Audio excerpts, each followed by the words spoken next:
Hello everyone, thank you very much for joining me again. Today we discuss integration testing with Spring Security. From my point of view, testing is one of the most important subjects and one of the most important things developers do during their normal day-to-day work. And of course, testing your security configurations is also critical in implementing your applications. So that's why I consider this subject a very important one, and we will tackle it today. If the time doesn't allow us to finish everything, we will create a separate session for the rest, and I will do everything as usually practical. So I will share you my screen and we will start working on some tests for our authentication and authorization configurations. If you're watching the event live, don't forget that you have a live chat. I also say hello to everyone, and if you want, you can start asking questions or sharing your opinions and start discussions in the live chat. If you don't see the event live, if you see it recorded afterwards, you can still ask questions in the comment section as usual, and you can find me on Twitter and on LinkedIn, and we can discuss there as well. And I think with that being said, we can already start creating a project. Today we do focus only on the part of testing the security configurations, which means my applications will not have any kind of logic that will test. Normally, of course, you do have a lot of logic that you also test with your unit and integration tests, but today, to make it simple, we only focus on Spring Security. So the only thing we need to focus on now is how we test the authentication and authorization part. The rest, of course, is testing the logic, and that's something we don't discuss it today. So I think I can start by creating a new project. How can I name this one? It was Spring Security, something like this, C20 E1. And for now, I think it's C21 is not empty, it's 21 today, okay, maybe. And I only need Spring Web and Spring Security for today's, for at least for this example. I think later on we will create also one example where we use resource server, because we also want to learn how to configure the tests for the case where you have opaque or non-opaque tokens. But let's leave that for the next example. And I think I can close this demonstration, which is another example I had for a different purpose, and only wait for this to synchronize. So when you extend the class once per request filter and we specify the URL in the request matcher, would this still go through the filter chain process? Yes, everything goes through the filter chain process. So the filter chain process is the filter, the chain of filters that's always before the controller. So the dispatcher servlet and then the controller. So yes, it will still go through that. Okay, unrelated question, but I thought that a short answer could hopefully answer it, and I still had to wait for this to be indexed. Now it's indexed. So let's just have one endpoint, and I have to tell you from the beginning that it's a bit to work on it. So that's why I said we might not have enough time now to finish everything, because first of all we have to remember that we write both unit and integration tests. So I would like to discuss both of them because they are equally important in the process. So I will today start with the integration tests, and I will show you what happens when you want to test some endpoints, but we will still have to discuss either today or later on in the next lesson about the unit tests, which are also impacted sometimes because if you have a method, you might have over it a pre or post or annotation like pre-authorized, post-authorized, pre-filter or post-filter, and you'd like to make sure that it works appropriately. And of course, in case we test the authorization configuration, that's no longer a unit test, but what I mean is that it impacts also the situation where you call only one method. Of course, it's still an integration test as long as it tests the integration with something. So everything that we do today, either is at the endpoint level or at the method level, it's called an integration test because it tests the integration with Spring Security. It makes sense. But in terms of when I said unit and integration, I thought about actually testing either the integration through the endpoint or the method itself. So in that case, the method, even if it would be a unit test, you transform it into an integration test by testing the integration of your app with Spring Security. So maybe to be more precise, let's continue calling them method tests and endpoint tests, just to make sure that we don't make a confusion with unit and integration tests. And today I will start with the endpoint tests, and that means we will test everything at the filter level. So it's like we call the endpoint and we see that it works appropriately in terms of the security configurations. And then later on, you will learn that you can write similar tests using similar ways to make sure that a specific method authorization configuration works as desired. So let me create a controller. I need to test something. I don't need logic to test, because we will only, again, as stated at the beginning of this lesson, we will only focus on the security configurations, but I need an endpoint to call through the test if I want to test something. So that means I will create a controller and a demo endpoint, and then I will of course start from the default configuration that Spring Boot provides, which you should already know, which you have already accommodated with, because we use it from the very beginning of this playlist. Okay, REST controller. And then later on we will continue with the configuration. So I will configure, I will add some more configuration, and we will see how tests are impacted by that. So let's start with the simplest possible way, which is writing an endpoint that returns a string. It's a get method. That means CSRF is not in place for it, and I want to write a test for this method. So how do I write a test for this method? If I want to call the endpoint, I need to use a tool that allows my test behave as a client, and possibly one of the most used tool here is mock MVC. So if you want to use mock MVC, you can auto configure mock MVC through Spring Boot, and then you can inject the mock MVC object. This is something that I have shown how to use somewhere in the Spring Fundamentals playlist, possibly at the end of the Spring Fundamentals playlist. Oops. And you can auto wire that, and now we can use mock MVC to perform a GET request at the demo path, and we specify what we expect. So we will only expect the minimum, which is the status is okay, because that's enough for our demonstration. But of course, in a real world app, you would have to test a lot of things like the headers, the body, that everything looks all right, not only the status. Okay, but the status is enough, because for us it's either 200 or 401 or 403, and depending on how we write the test, we will expect one or the other. We will either expect that the test is getting back a 401, which means unauthorized, but it means actually unauthenticated.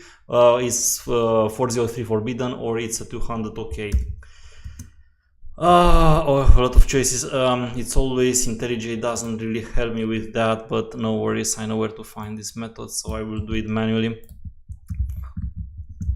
So it should be something like request here, and in the request we can do like this, and then we seriously okay. And yeah, and if I run this test, my expectation is, of course, I actually get now a 401, and I expect an okay, so my test should fail if I run it now. Why do I expect a 401? Because by default, even if I didn't write anything, only by the fact, and you know this, you've seen it since the beginning of the playlist, if I add the Spring Boot Starter security dependency, it adds all the needed capabilities for Spring Security and pre-configures HTTP basic with a user that's named user and the password that's an UUID generated at the start of the application. So unless I use these credentials, I will not get actually a status of 200, which means that my test should fail. So let me try it and demonstrate that the test is failing. And meanwhile, I can also read a little bit more of your comments.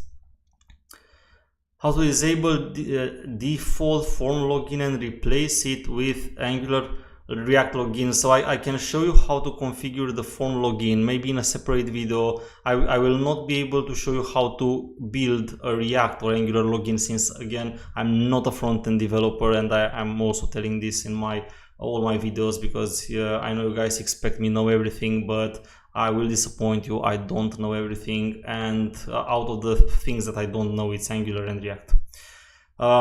Could you someday make a video about stateless social logins? That's a good idea. I will put it on my list, and maybe at some point we create some login with Google or GitHub or something like that. Cool, thanks for the suggestions. I'm going back. My test failed, expected. Of course, let's take a look at the message and see that indeed it's failing because it got a different status than the one that the test expects. But we know that actually the status is the one that we expect because indeed we don't send any authentication. So normally now if I want to test the authentication part, I should use the tool itself to make sure that I perform the request using the appropriate authentication method. So now if I want to do that with mock MVC, I have this with method that helps me with that. And in my case, I do have HTTP basic, and I can specify which is the username and the password. Now, normally I do have a username and the password. So as you can see here, I don't really have what to fill in here. Why? Because if I use the defaults, the password is always regenerated, so I don't know it up front. But of course this is not a case of a real world scenario where you will always have a known password. So to demonstrate that, I will actually have to create a user details service and add it together with a password encoder in my configuration. So let me write that for you. So indeed I cannot test unless I do override the default configuration. I don't have how to test that because I don't have the right credentials. But mind, it's only about authentication. At some point I will get to authorization, and you will see that we can actually skip completely the authentication. So if you stay with me, you will learn step by step everything about how to configure this stuff. So I started with the simplest point. As you see me, I start from the minimum, and then you will see me building things over this and over this. So you will have to bear with me here until the end, and you will learn it step by step how to do it. So security config, and of course you might have some place where you put your users. You don't necessarily need to have an in-memory user details service as we do in examples, but in examples you know that it would be difficult to always build the same scenario again and again. So I will actually use an in-memory user details manager implementation of the user details service contract. details service. So this is the user details service, and I will return in memory user details manager. I make sure I make this bean in the context, and of course I need an instance of the user details type. So let's say the name is Bill, password 12345, authority read, and that's the minimum I need. And this U1 will be part of the user details service. And then of course we do need also a password encoder. So public password encoder, and I will return, because a lot of people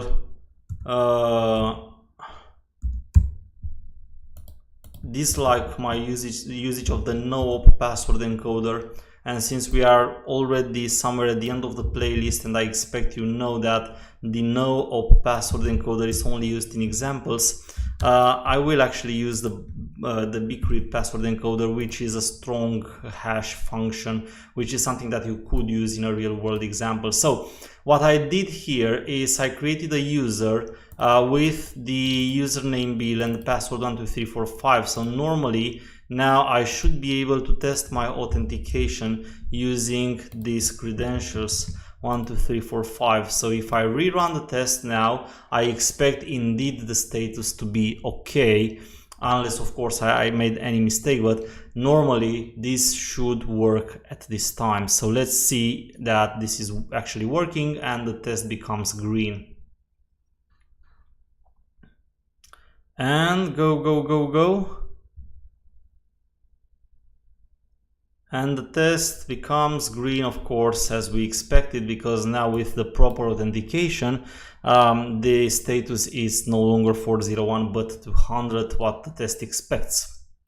Of course, now you can probably you would already expect that there will be differences if instead of the get method I use some mutative operation such as post, put, delete, because in one of the previous videos we discussed about CSRF, and you know that by default the Spring Security enables the CSRF protection, which means that if I change this with the post mapping instead of the get mapping, let's create of course a different path for our demonstration. So this is the different path, this is different something it returns, but we don't care.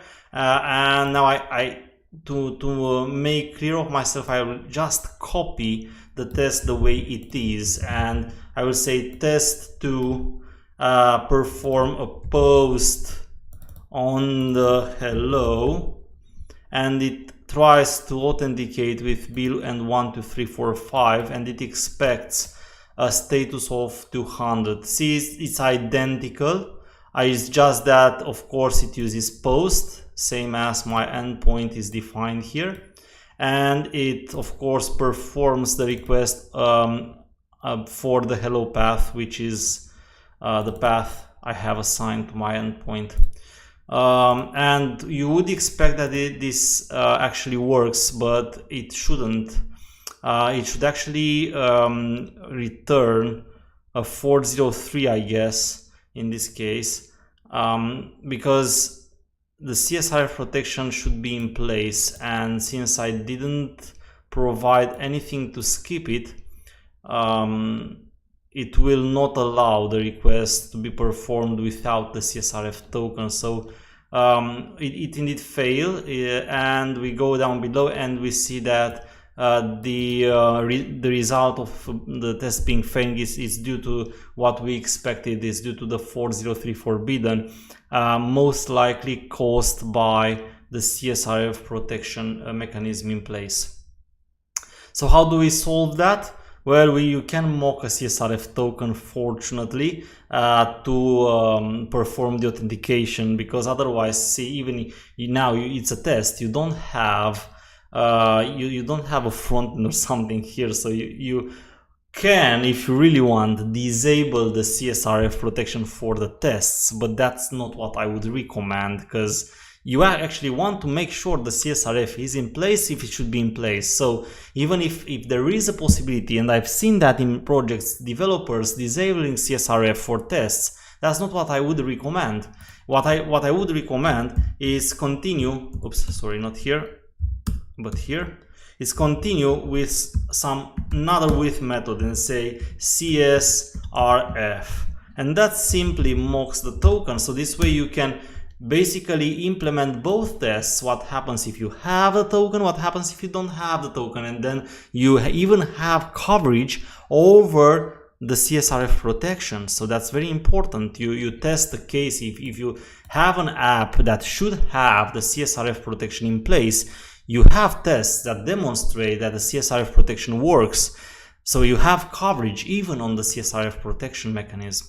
So now that I have mocked the token and the authentication is also done, it should be an OK, which means that the test should turn green as well. So you see a difference, of course, between get and the mutative operations such as post, put, or delete, and the way we can play with the CSRF and the way we can test and that coverage also over the CSRF protection. So fine enough, but you will say, of course, there are cases in production where we use HTTP basic, but we have a lot of cases, even more, where we use JVT, authentication, meaning OAuth with non-opaque tokens, or OAuth with opaque tokens. What do we do about that? So how to demonstrate this better than actually creating an example? So what now, if we went through this and we understood how we create some requests and how we authenticate and even provide configurations such as CSRF, and now the next point would be demonstrate that the same thing work also with OAuth, with a resource server. So let me actually create a resource server. So I'm going to write a 2022 C21 E2 example, very similar. I use the web. I of course do use Spring Security because that's what we test the integration with here, and I will add the OAuth resource server dependency because this will be a resource server for us. So I will write a configuration such as for a resource server, and we will demonstrate that that we can use similar ways to test. So source main, and I have to wait a little bit for the dependencies to be indexed.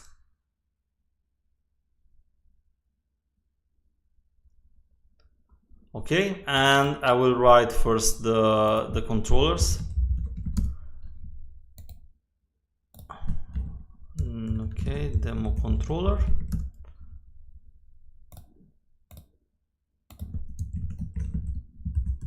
REST controller,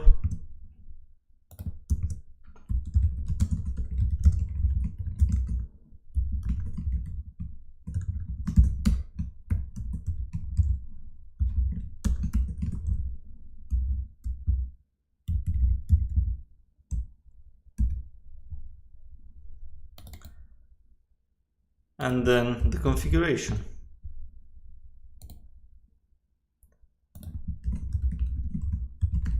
So this is a resource server, which means I will configure authentication with OAuth 2.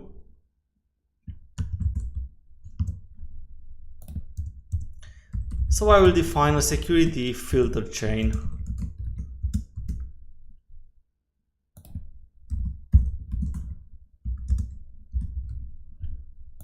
As a bin in the context.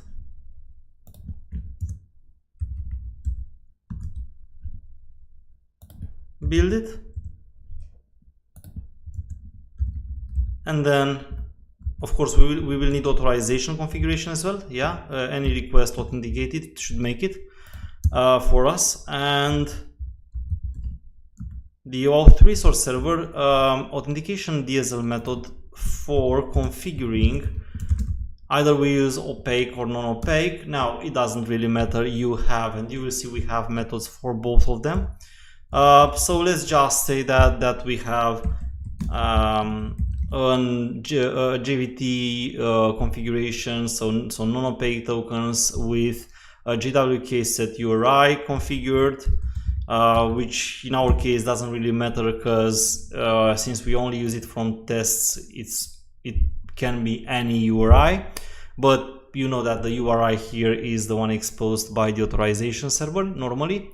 Now I'm going to the tests part. So in the tests part, I'm going to change this to my first test, and I will do the same thing. I'm going to test the authentication, which means I'm going to test it through a mock MVC or something similar. So I will use auto-configure mock MVC, and then I will say private mock MVC auto wired.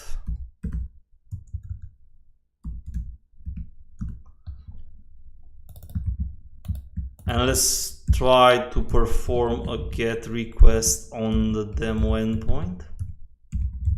And then we say that we expect the status to be OK, 200 OK.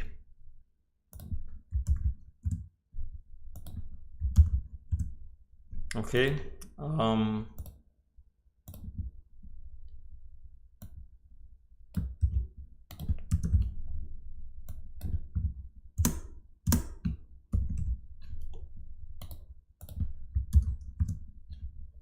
And this, of course, as you expect, it should not work. And the reason it doesn't work is because of the fact that we're missing the authentication. So let's prove that this isn't working, and then let's make something for it to start working. So the test should become green after we add the proper authentication.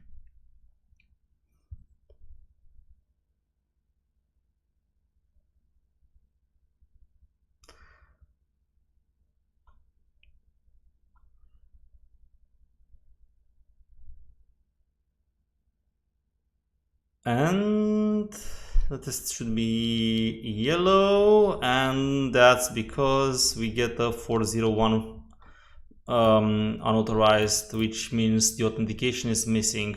But fortunately, we have a similar possibility to use the with method. This time instead, I will use the JVT method, which creates a mock JVT representing my authentication. So that should be, in my case, the only thing I need to do, because since I don't have any kind of authorization afterwards that relies on the token itself, then it doesn't really matter. In my case, the rule is very simple. The only requirement written in the configurations is that the request should be authenticated. So the simple default token created by this method would be enough to simulate the authentication, having a minimal token, and that should work. So I will demonstrate it's working. But then, of course, you will ask me what happens if you have rules that make the request rely on more than just being authenticated. How do you test that? And well, pretty simple. Fortunately, after the JVT here, you will be able to either simply add the authorities. Okay, so see, the test became green, so we demonstrated it's working. But now let's say that you need you have more than just the requirement of authentication. You also have the authorization part. Well, if it's only based on the authorities, then the simplest way is to provide the authorities like this. So after the JVT, you can say JVT with an authority of read, let's say, and then you simulate the authentication with JVT where the user has a specific authority, and you can have multiple here. You separate them by comma. You see it's a var args as a parameter. And if that's not enough, because sometimes that's not enough, meaning well, you might have different customizations and you need a specific token. Then you can really create a custom token and say JVT with JVT, and you provide that specific JVT instance with exact headers and claims in the body that you would like. So you can do that as well if you really need a very custom token for this test, because that's how your configurations are written. You can do that again easily by providing the JVT instance, which is the object representing the JVT, where you can specify whatever headers and claims you want in the token. So that's the most, say, custom way in which is the most granular way in which you can go with the configuration of the token you use. In case your resource server uses opaque tokens, then there is a method opaque. So let me actually comment this out, and you can say with opaque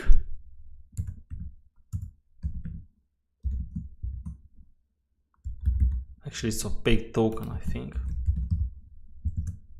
Okay, which of course allows you to simulate the existence of an opaque token instead of JVT1. And here again, you can further specify what would be retrieved through the introspection request using the authorities, if the authorities is the only thing you need to set up on the test, or different attributes that would be needed. So you can easily create for opaque and non-opaque tokens the tests with the authentication. You might wonder now what happens if we have a post request, now, because we have proven in the previous example with a post request we have the CSRF in place, but we also know that CSRF should not be in place when you use JVT. So theoretically, if we use a post mapping here, and I will now replicate the demonstration I made in the first example at the beginning of this video. You should see also that for this case, if you use JVT, CSRF should not be a problem anymore. So test 2 here would perform a post request on hello, which is my other endpoint, with JVT and expect status OK, and this one should work out of the box without you needing to add the with CSRF, because remember, CSRF is automatically disabled for the JVT authentication, because CSRF doesn't really make sense within an OAuth 2 authentication and authorization service. Okay, and you see that it's still working even if we didn't specify the CSRF manually as we did in the previous example. Okay, so now I will take one step back, and what we discussed here is writing configurations for the authentication part. So we've tested from the authentication perspective, but the idea is that a lot of configurations come from authorization, directly from the authorization. So normally you can go with the authentication and test the HTTP basic and the CSRF for each and every endpoint, but you will have to also test the authorization part. And what Spring Security offers is a way to test the authorization also without the authentication, and it offers actually multiple ways to do that. They are all documented also in the chapter 20 of my Spring Security in Action, which is actually even in the first edition, because nothing changed dramatically in this perspective. So what you will find there still works even for the newest examples. That will be, I think, chapter 18 in the second edition. The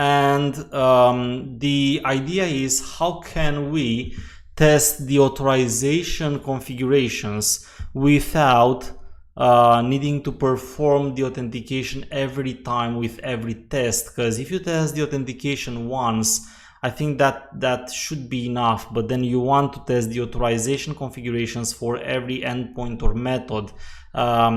So authorization tests will always be more than just simply testing the authentication part.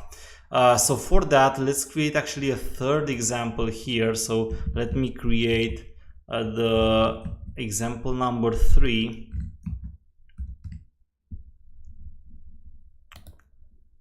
Which is a web application which uses Spring Security. And that's it, because I mean, I can make it a resource server, but now it doesn't matter anymore, because now what I will show you applies to any web application, regardless of if it's a resource server or not a resource server. So I will create it this way, as a minimal configuration.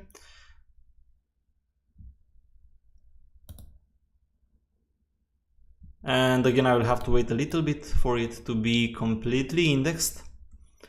And then I will create the endpoint. I actually can copy them from the first example. But what I will show you in this third example is how you can skip the authentication by creating a mock security context and only implement the tests for the authorization. And today I will only show you one way to do that, using the with mock user annotation.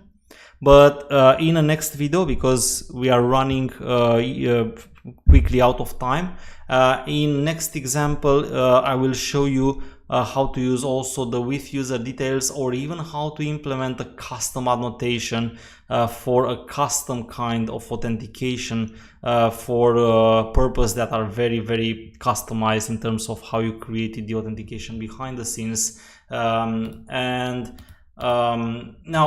with mock user is very often what you need. It's you can do a lot of things with it. Maybe in 90+% of the cases, with mock user could be enough. So the other two things that I will show you in most likely in one of the next lessons, they are important, but you will use them now and then. Once the with mock user is most likely something that you will use the most often. So that's what I want to show you today as well, just to feel a little bit accomplished in terms of I've showed you almost everything that's relevant in this video about the testing. So I don't want to spend even more time by rewriting the same thing. So allow me please to simply copy what I wrote in the first example. So I just say copy, paste. Okay. And I don't want to put them now. So remember, here we have a user bill with 1 2 3 4 5 read, and I think that should be enough for the moment. And now I'm going to the test again, and I will show you how to use the with mock user. So I'm going again to say auto configure mock MVC, private mock MVC, and I will auto wire it.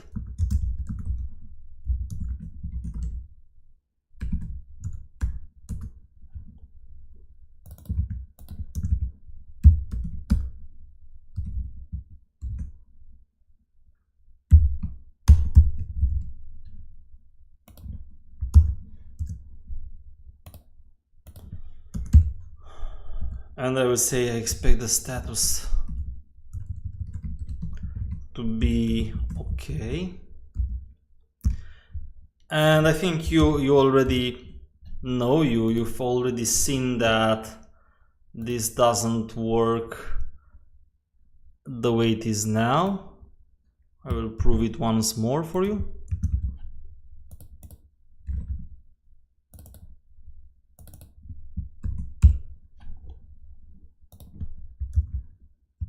Okay, then, and this doesn't work, does it? So you see run test, and remember it would perform, it would fail with the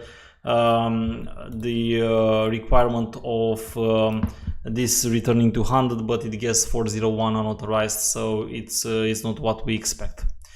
So you already have seen in the previous example that you can provide the authentication.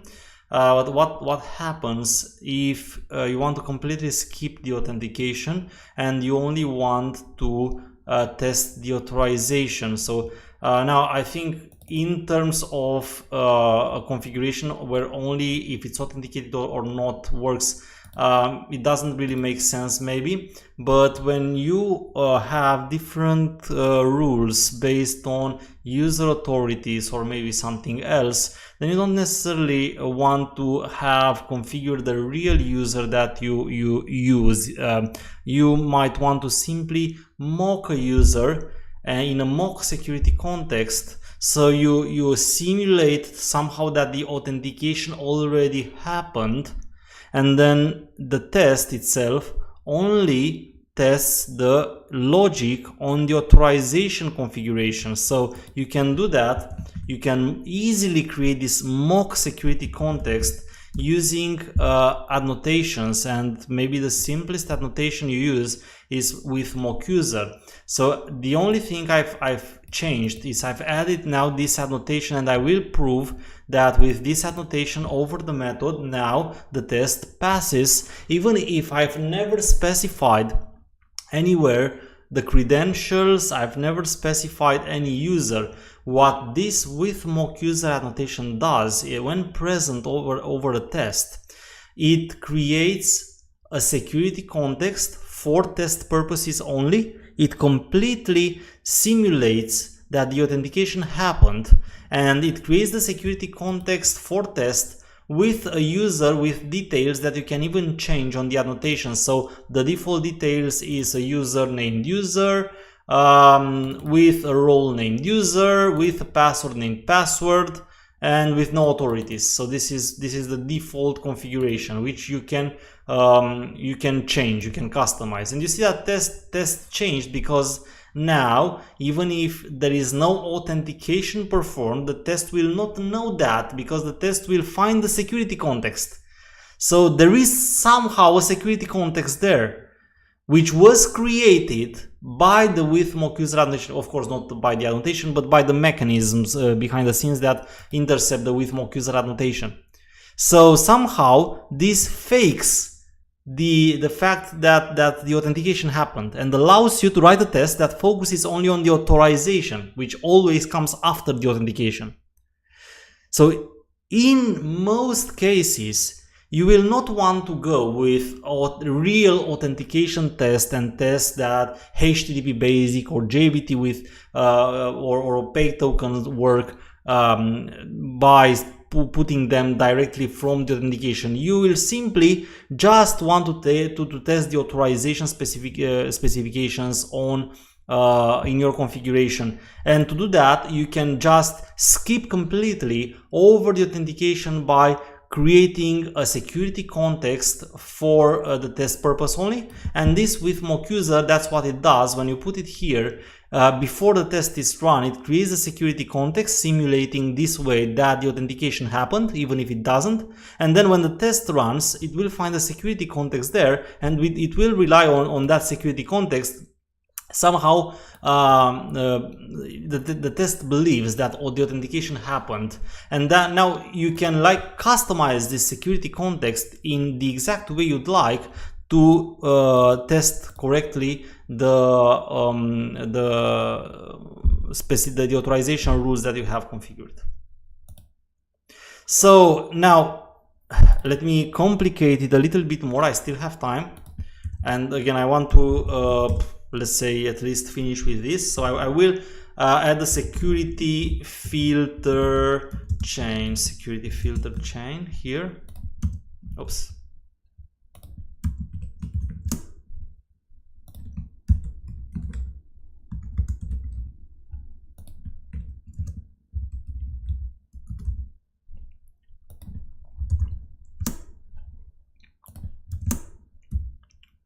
Okay. And I will say authorized requests, request matchers, hello, has authority read, and any other request only needs to be authenticated. Okay. And of course you can just say that HTTP basic is allowed, but that doesn't really matter. It can be any authentication. And then I do have hello as well here. Okay, good. So that means actually that if I want to test the demo endpoint, now this should be enough. Okay, so if I'm running it and again nothing changed, even with my new configuration, the new bean I've added, I didn't change anything in terms of demo, because demo will enter on this, which only requires authentication. So my test should work perfectly, since it doesn't really matter what user authenticates. But if I will try the same thing for hello, that will not work. And the reason is, well, first of all, it will not work because CSRF is still in place. If you want, actually, we can go to that later and start with get. Let me actually make it like this. So even now, if I copy this here and I say I create an identical test, okay, but for hello, okay, this one will not work for hello, because for hello we expect that the user has this authority, and by default with mock user creates a user that has no authorities, only one role. So this doesn't comply to what we specified in the test. So now this should come back with a 403 forbidden if I run it, because with mock user creates a user in the security context that mock security context that's not according to what the test expects. But that's some kind of test you'd like to create. Like, for example, you would like to say, with a user that doesn't comply, we expect that the status is unauthorized.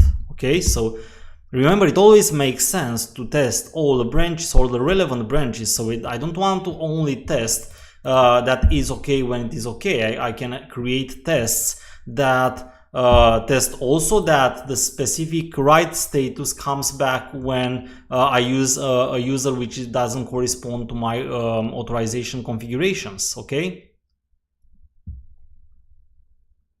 and now it should work, because indeed it gets unauthorized.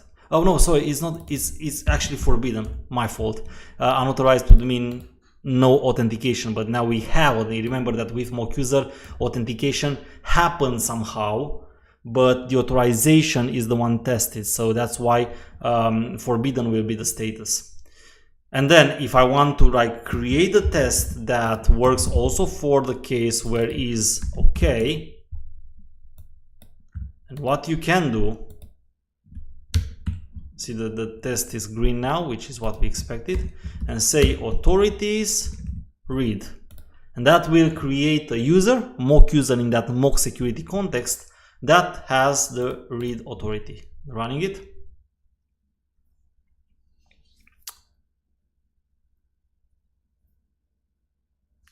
And now it should work. So remember, with mock user, since in most cases authorities or roles are the main characteristics based on which we write the authorization configurations, with mock user annotation will be enough in most cases when you write authorization configurations, and is very comfortable because you don't have to test the authentication again and again. It doesn't even make sense in most cases to test the authentication again and again. In most cases, you want to test the logic of the authorization configurations and make sure that it doesn't change throughout the time in an unwanted way. And with mock user, you can always define the authorities and the roles. So if it's something that relies on roles or authorities, it's always something you can do with mock user.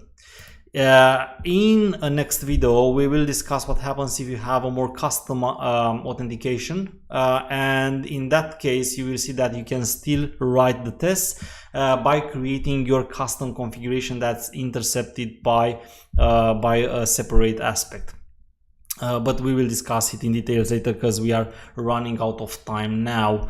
But you can see how easy I could simply just say I want to simulate that a user with the authority read has authenticated before, because that's what I'm doing here on this line 35 is I'm telling I simulate I have authenticated with a user having the read authority, so that's why this should be okay, while here I simulated that I've logged in with a user which doesn't have the read authority, and that's why I expect the status is forbidden. So that's how it works. Okay, I see another question. Do you prefer JUnit over Spock for tests? I don't have a preference. I've seen different technologies used in different projects.